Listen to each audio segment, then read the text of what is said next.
Good evening and welcome back to Boobs and Books, where I read you some of my favorite short stories. Tonight's story is by Isaac Asimov. He was a pretty well-known science fiction writer. I actually remember reading this story in middle school, and I just thought it was fun and original. I chose it for this week because we've been having so much rain and so many thunderstorms, which I love thunderstorms. I don't know about you. But this is again by Isaac Asimov, and it is called Rain, Rain, Go Away. There she is again, said Lillian Wright as she adjusted the Venetian blinds carefully. There she is, George. There who is? Asked her husband, trying to get satisfactory contrast on the TV so that he might settle down to the ball game. Mrs. Sicaro, she said. And then, to forestall her husband's inevitable, who's that, added hastily, the new neighbors, for goodness sake. Oh. Sunbathing. Always sunbathing. I wonder where her boy is. He's usually out on a nice day like this, standing in that tremendous yard of theirs, and throwing the ball against the house. Did you ever see him, George? I've heard him. It's a version of the Chinese water torture. Bang on the wall, biff on the ground, smack in the hand. Bang, biff, smack, bang, biff. He's a nice boy, quiet and well-behaved.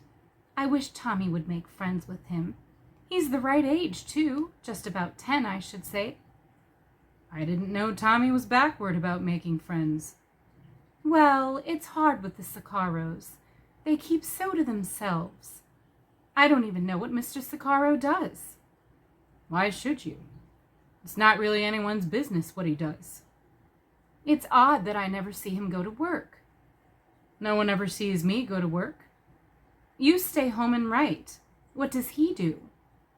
I dare say Mrs. Sicaro knows what Mr. Sicaro does and is all upset because she doesn't know what I do. Oh, George. Lillian retreated from the window and glanced with distaste at the television. Schöndeist was at bat. I think we should make an effort. The neighborhood should. What kind of effort? George was comfortable on the couch now, with a king-size soda in his hand, freshly opened and frosted with moisture. To get to know them. Well, didn't you? When she just moved in? You said you called. I said hello, but, well, she just moved in and the house was still upset, so that's all it could be, just hello. It's been 2 months now, and it's still nothing more than hello sometimes. She's so odd. Is she? She's always looking at the sky. I've seen her do it 100 times, and she's never been out when it's the least bit cloudy. Once, when the boy was out playing, she called to him to come in, shouting that it was going to rain. I happened to hear her, and I thought, oh no, wouldn't you know, and me with a wash on the line. So I hurried out, and it was broad sunlight. Oh, there were some clouds, but nothing really. Did it rain eventually? Of course not. I just had to run out in the yard for nothing. George was lost amid a couple of base hits and a most embarrassing bobble that meant a run. When the excitement was over and the pitcher was trying to regain his composure, George called out after Lillian, who was vanishing into the kitchen. Well, since they're from Arizona, I dare say they don't know rain clouds from any other kind. Lillian came back into the living room with a patter of high heels. From where? From Arizona, according to Tommy. How did Tommy know? He talked to their boy in between ball chucks, I guess, and he told Tommy they came from Arizona, and then the boy was called in. At least, Tommy says it might have been Arizona, or maybe Alabama, someplace like that. You know Tommy and his non-total recall. But if they're that nervous about the weather, I guess it's Arizona and they don't know what to make out of a good rainy climate like ours. But why didn't you ever tell me? Because Tommy only told me this morning, and because I thought he must have already told you, and to tell the absolute truth, because I thought you could just manage to drag out a normal existence even if you never found out. Wow. The ball went sailing into the right field stands, and that was that for the pitcher. Lillian went back to the Venetian blinds and said, "I'll simply just have to make her acquaintance. She looks very nice." "Oh, look at that, George." George was looking at nothing but the TV. Lillian said, "I know she's staring at that cloud, and now she'll be going in. Honestly." George was out 2 days later on a reference search in the library and came home with a load of books. Lillian greeted him jubilantly. She said, "Now, you're not doing anything tomorrow." "That sounds like a statement, not a question." "It is a statement. We're going out with the Sicaros to Murphy's Park." With the next-door neighbors, George. How can you never remember the name?" "I'm gifted. How did it happen?" "I just went up to their house this morning and rang the bell." "That easy?" "It wasn't easy. It was hard. I stood there jittering with my finger on the doorbell till I thought that ringing the bell would be easier than having the door open and being caught there standing like a fool." "And she didn't kick you out?" "No, she was as sweet as she could be. Invited me in, knew who I was, said she was so glad I had come to visit. You know." "And you suggested we go to Murphy's Park?" "Yes. I thought if I suggested something that would let the children have fun, it would be easier for her to go along with it. She wouldn't want to spoil a chance for her boy." "A mother's psychology." "But you should see her home." "Ah, you had a reason for all this. It comes out. You wanted the cook's tour. But please, spare me the color scheme details. I am not interested in the bedspreads, and the size of the closets is a topic with which I can dispense." It was a secret of their happy marriage that Lillian paid no attention to George. She went into the color scheme details, with most meticulous about the bedspreads, and gave him an inch-by-inch description of the closet size. "And clean? I have never seen any place so spotless."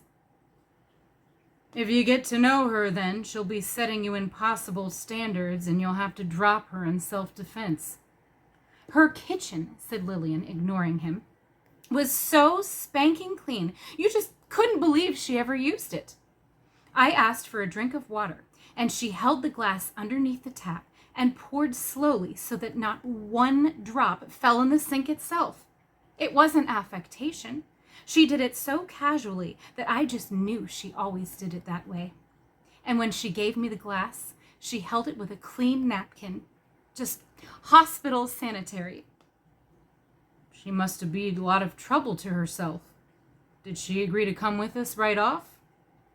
"Well, not right off. She called to her husband about what the weather forecast was, and said that the newspapers all said it would be fair tomorrow, but that he was waiting for the latest report on the radio." "All the newspapers said so, huh?" "Of course, they all just print the official weather forecast, so they all would agree. But I think they do subscribe to all the newspapers. At least, I've watched the bundle the newsboy leaves." "There isn't much you miss, is there?" "Anyway," said Lillian severely, "she called up the Weather Bureau and had them tell her the latest, and she called it out to her husband, and they said they'd go. Except they said they'd phone us if there were any unexpected changes in the weather." "All right, then we'll go." The Sicaros were young and pleasant, dark and handsome. In fact, as they came down the long walk from her home to where the Wright automobile was parked, George leaned toward his wife and breathed into her ear. "So he's the reason." "I wish he were," said Lillian. "Is that a handbag he's carrying?" "Pocket radio. To listen to weather forecasts, I bet."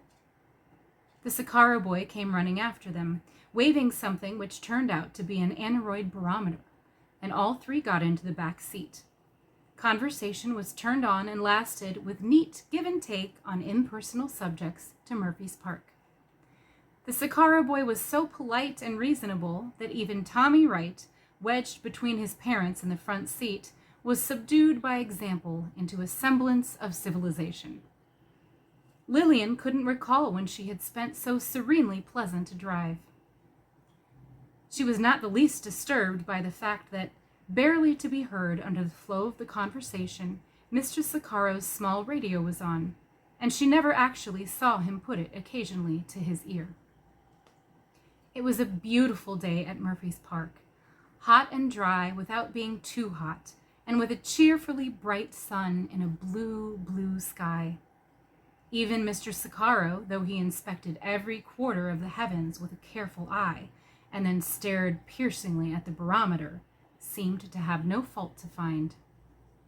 Lillian ushered the two boys to the amusement section and bought enough tickets to allow one ride for each on every variety of centrifugal thrill that the park offered. "Please," she said to a protesting Mrs. Siccaro, "let this be my treat. I'll let you have your turn next time." When she returned, George was alone. "Where?" she began. "Just down there at the refreshment stand. I told them I'd wait here for you and we would join them." He sounded gloomy. "Anything wrong?" "No, not really. Except that I think he must be independently wealthy." "What?" "I don't know what he does for a living. I hinted. Now who's curious? I was doing it for you. He said he's just a student of human nature." "How philosophical. That would explain all those newspapers." "Yes, but with a handsome, wealthy man next door, it looks as though I'll have impossible standards set for me, too." "Don't be silly." "And he doesn't come from Arizona." "He doesn't?" "I said I heard he was from Arizona. He looked so surprised, it was obvious he didn't. Then he laughed and asked if he had an Arizona accent." Lillian said thoughtfully, "He has some kind of accent, you know. There are lots of Spanish ancestry people in the Southwest, so he could still be from Arizona. Siccaro could be a Spanish name." "Sounds Japanese to me." "Come on, they're waving. Oh, look what they've bought." The Siccaros were each holding 3 sticks of cotton candy, huge swirls of pink foam consisting of threads of sugar dried out of frothy syrup that had been whipped about in a warm vessel. It melted sweetly in the mouth and left one feeling sticky. The Siccaros held out one to each right, and out of politeness the rights accepted. They went down the midway, tried their hand at darts, at the kind of poker game where balls were rolled into holes, at knocking wooden cylinders off pedestals. They took pictures of themselves and recorded their voices and tested the strength of their hand grips.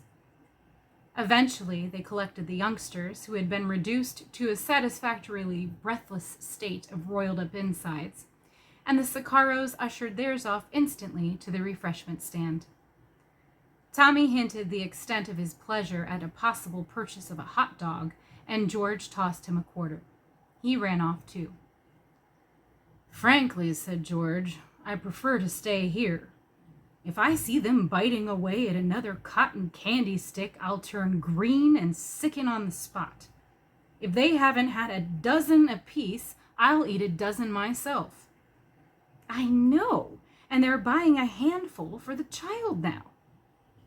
"I offered to stand Siccaro a hamburger, and he just looked grim and shook his head. Not that a hamburger's much, but after enough cotton candy, it ought to be a feast." "I know. I offered her an orange drink, and the way she jumped when she said no, you'd think I'd thrown it in her face."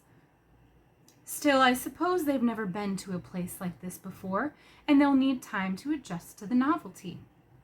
They'll fill up on cotton candy and then never eat it again for 10 years. "Well, maybe." They strolled towards the Siccaros. "You know, Lil, it's clouding up." Mr. Siccaro had the radio to his ear and was looking anxiously toward the west. "Uh-oh," said George. "He's seen it. One gets you 50, he'll want to go home." All 3 Siccaros were upon him, polite but insistent. They were sorry. They had had a wonderful time, a marvelous time. The Wrights would have to be their guests as soon as it could be managed. But now, really, they had to go home. It looked stormy. Mrs. Sakaro wailed that all the forecasts had been for fair weather.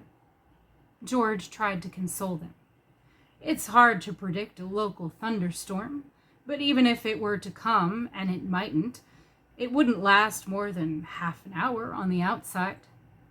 At which moment, the Sakaro youngster seemed on the verge of tears, and Mrs. Sakaro's hand, holding a handkerchief, trembled visibly. "Let's go home," said George in resignation. The drive back seemed to stretch interminably. There was no conversation to speak of. Mr. Sakaro's radio was quite loud now as he switched from station to station, catching a weather report every time. They were mentioning local thunder showers now. The Sakaro youngster piped up that the barometer was falling, and Mrs. Sakaro, chin in the palm of her hand, stared dolefully at the sky and asked if George could not drive faster, please. "It does look rather threatening, doesn't it?" said Lillian in a polite attempt to share their guest's attitude. But then George heard her mutter, "Honestly," under her breath. A wind had sprung up, driving the dust from the week's dry road before it, when they entered the street on which they lived, and the leaves rustled ominously. Lightning flickered.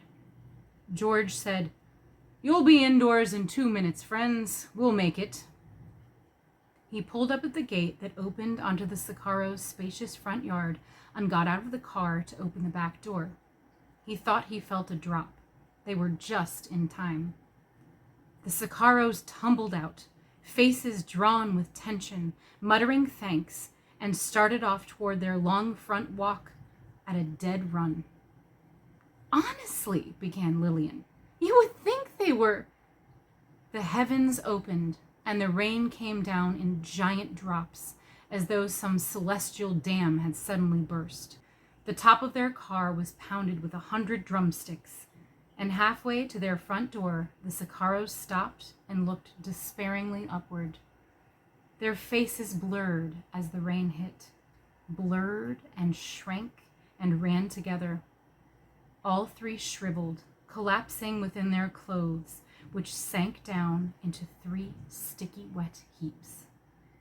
And while the Wrights sat there, transfixed with horror, Lillian found herself unable to stop the completion of her remark.